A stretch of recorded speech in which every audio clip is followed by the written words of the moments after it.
오늘 말씀은 창세기 4장 1절에서 26절입니다.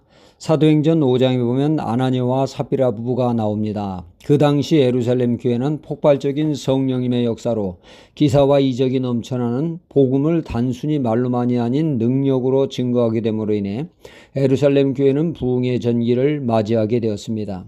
사람이 은혜를 받으면 나타나는 현상 중에 하나가 지갑을 연다는 것이죠. 할 수만 있으면 주께 드리고픈 마음으로 가득해 최선을 다하게 됩니다.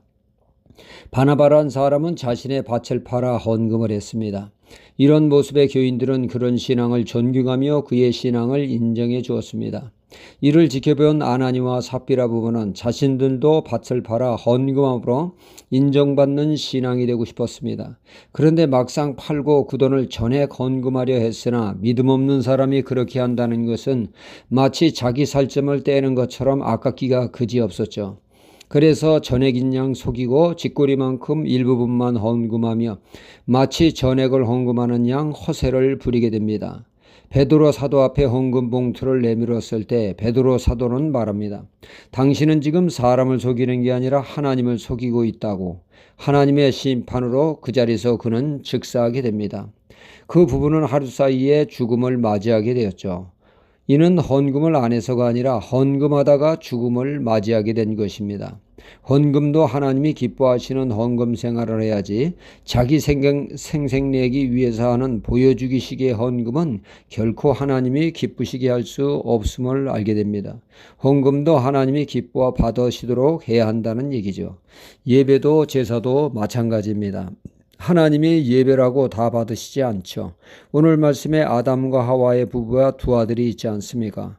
큰아들은 가인은 농사짓는 농부요, 동생은 아벨은 양치는 자로서 각각 제물을 준비하여 하나님께 드렸습니다. 아벨의 제사는 하나님이 기뻐 받으셨으나 가인과 그의 제물은 받지 않는 일이 벌어졌습니다. 그러니까 가인과 자신의 제물을 받지 않으셨다는 것이죠.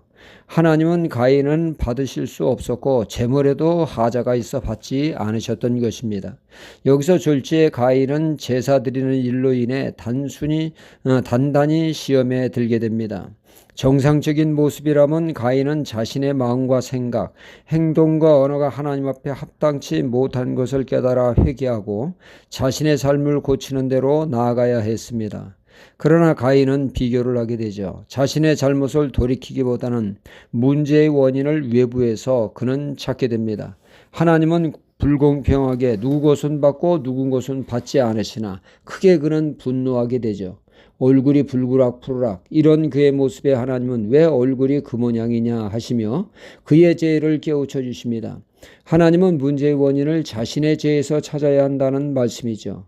하지만 가인은 외부에서 문제를 찾았고 하나님께 어찌할 수 없으니 동생을 화풀이, 분풀이 대상으로 삼아 동생을 죽이게 되었던 것입니다.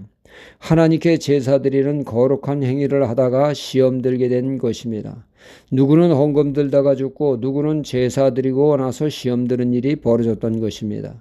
우리의 신앙생활과 예배가 하나님께 드려지지 않고 땅에 떨어지는 일이 없도록 우리의 마음의 동기를 잘 살펴야 되겠습니다.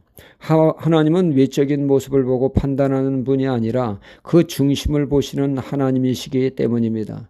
그 중심이 순수하고 진실됨을 가져야 한다는 얘기죠.